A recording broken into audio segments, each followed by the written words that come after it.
সুপ্রিয় শিক্ষার্থীবৃন্দ, আজকে আমরা আলোচনা করব পদার্থবিজ্ঞান দ্বিতীয় পত্রের আধুনিক পদার্থবিজ্ঞান থেকে। আধুনিক পদার্থবিজ্ঞান থেকে আজকের আমাদের আলোচ্য বিষয় হচ্ছে আইনস্টাইনের আপেক্ষিকতার বিষয়বস্তুর দৈর্ঘ্য সংকোচন, অর্থাৎ গতিশীল দৈর্ঘ্য নিশ্চল দৈর্ঘ্যের চেয়ে ছোট হয়, এটাকে আমরা দৈর্ঘ্য সংকোচন নাম দিয়েছি। তাহলে দৈর্ঘ্য সংকোচন কাকে বলে, এটার একটা সংজ্ঞা আমরা দিতে পারি। কোনো পর্যবেক্ষকের সাপেক্ষে গতিশীল কোনো বস্তুর দৈর্ঘ্য কোনো পর্যবেক্ষকের সাপেক্ষে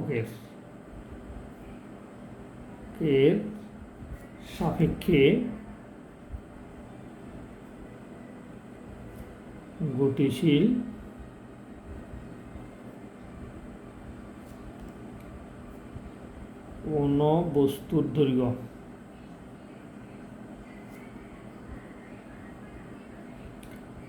কোনো পর্যবেক্ষকের সাপেক্ষে গতিশীল কোনো বস্তুর দৈর্ঘ্য ওই পর্যবেক্ষকের সাপেক্ষে ওই পর্যবেক্ষকের সাপেক্ষে ওই পর্যবেক্ষকের সাপেক্ষে নিশ্চল অবস্থায়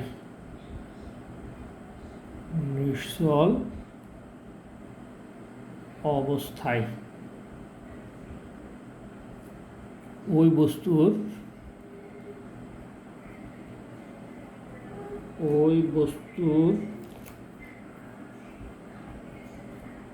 ওই একই একটা শব্দ হবে, ওই একই বস্তুর, মানে আগে যে বস্তুটা সেই বস্তুর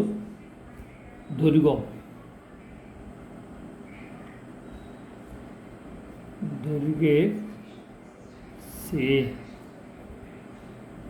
ছোট হয়। এই প্রভাবকে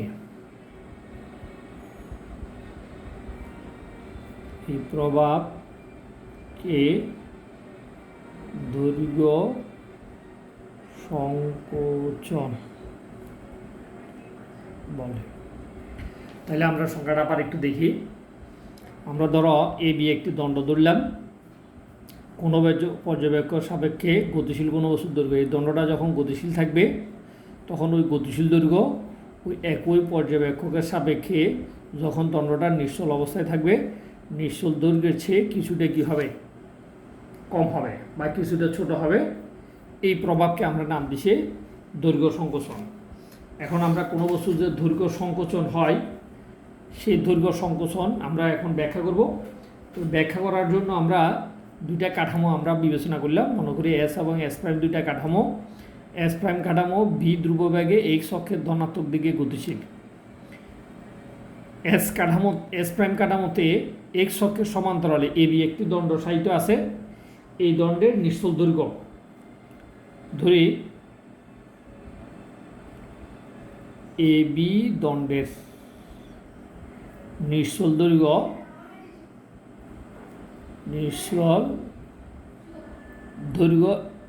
এল নট এবং গতিশীল দৈর্ঘ্য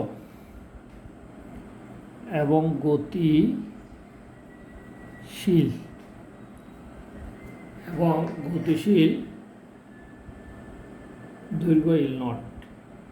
তাহলে আমরা জানি গতিশীল দৈর্ঘ্য যদি এল নট হয়, গতিশীল দৈর্ঘ্য এল নট, গতিশীল দৈর্ঘ্য হবে এল। তাহলে গতিশীল দৈর্ঘ্য যদি এল হয়, তাহলে এল ও এল নটের মধ্যে দৈর্ঘ্য সংকোচনের সমীকরণটি হলো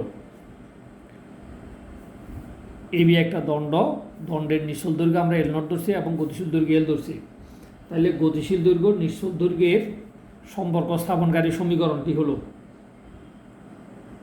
গতিশীল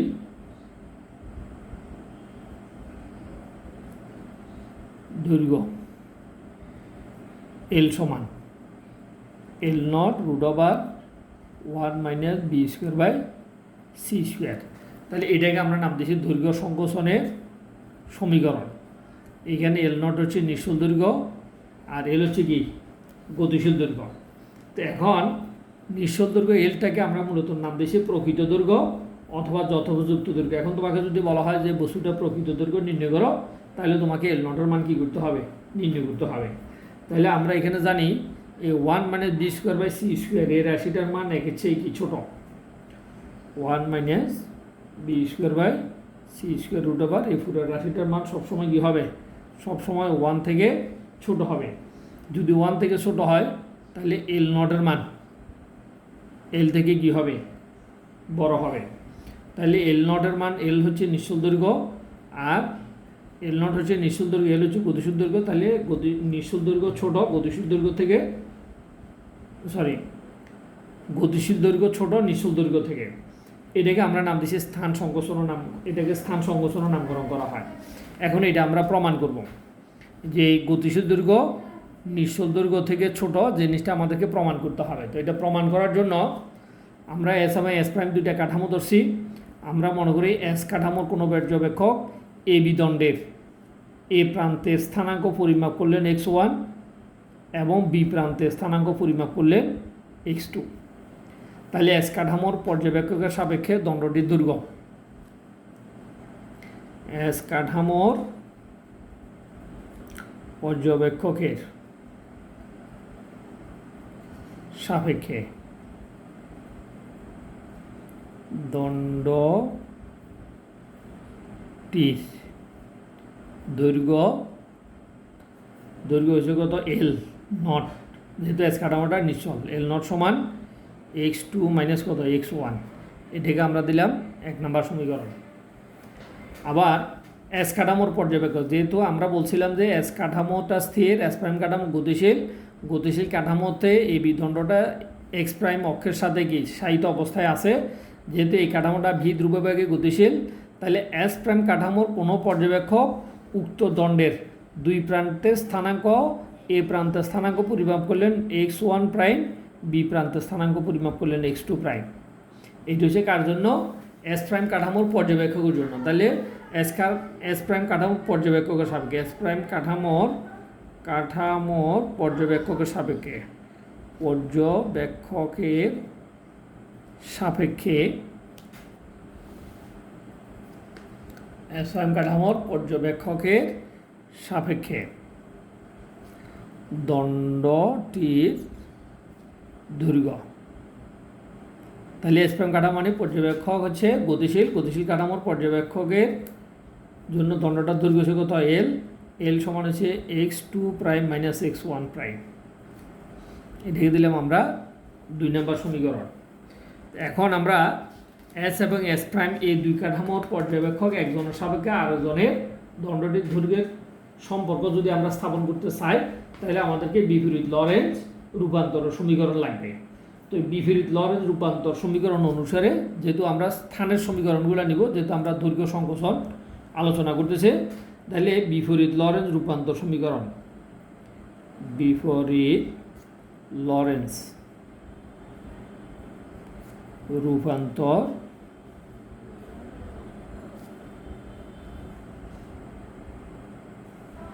তাহলে বিপরীত লরেন্জ রূপান্তর সমীকরণ হচ্ছে আমরা নিশ্চল কাঠামোর স্থানাঙ্ক মান বের করব, গতিশীল কাঠামোর স্থানাঙ্কতে সমীকরণগুলোকে রূপান্তর করব। তো নিশ্চল কাঠামোতে আমরা জানি এক্স অক্ষ বরাবর তার স্থানাঙ্ক হচ্ছে এক্স।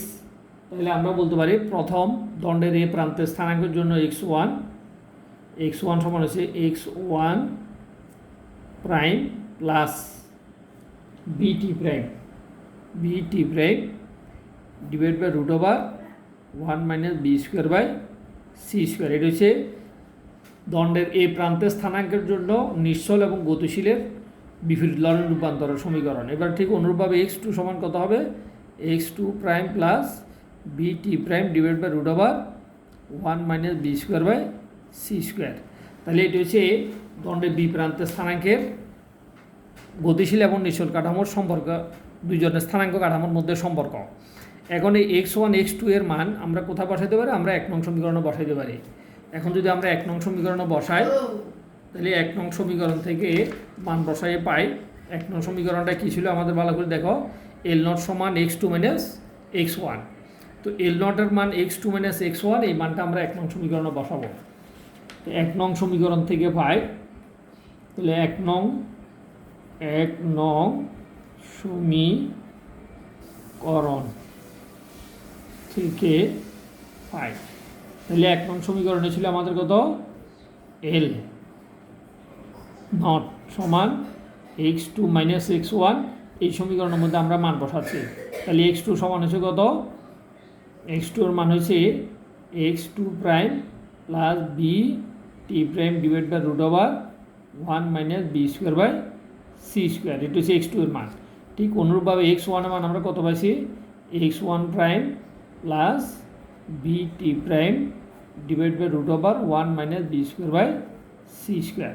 এই যে আমরা বিপরীত লরেন্স রূপান্তর আবার একটু দেখো।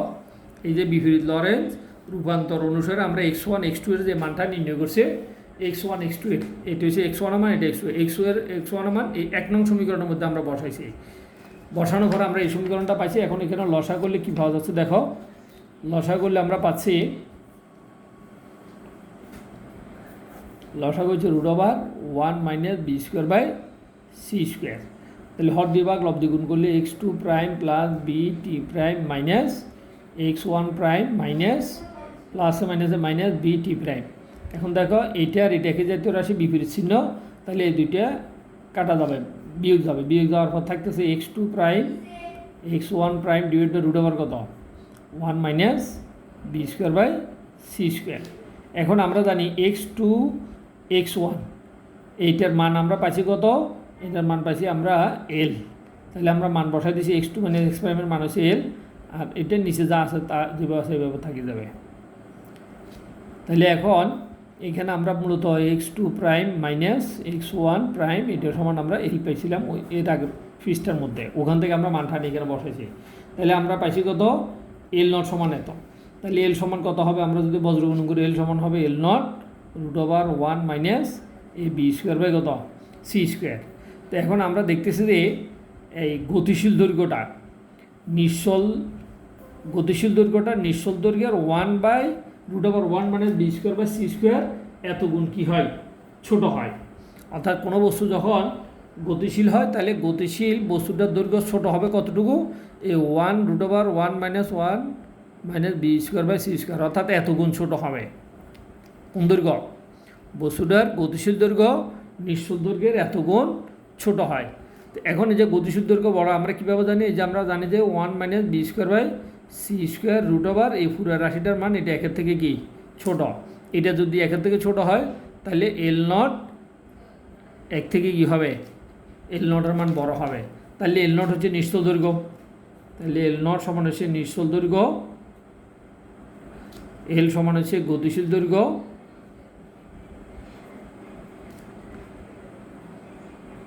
আর বি হচ্ছে কাঠামোর বেগ, কাঠামোর বেগ, সি সমান আলোর বেগ।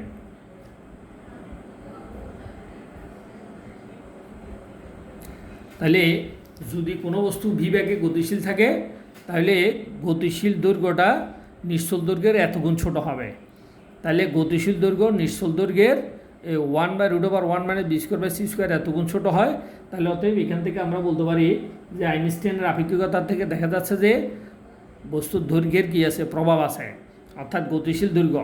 তবে এই ক্ষেত্রে আমাদেরকে মাথায় রাখতে হবে আইনস্টাইনের আপেক্ষিকতার তত্ত্বে আমাদের সমীকরণগুলোর মধ্যে আপেক্ষিকতা তখনই সৃষ্টি হবে যখন ভি এর মান এই ভি সমান আলোর বেগের কাছাকাছি বেগ হবে। যেমন ভি এর মান যদি আমরা বলি 0.466 এরকম যদি হয়, অর্থাৎ আলোর বেগের কাছাকাছি হলে তখন সেই ক্ষেত্রে দৈর্ঘ্যের বা স্থানের আপেক্ষিকতা তৈরি হবে।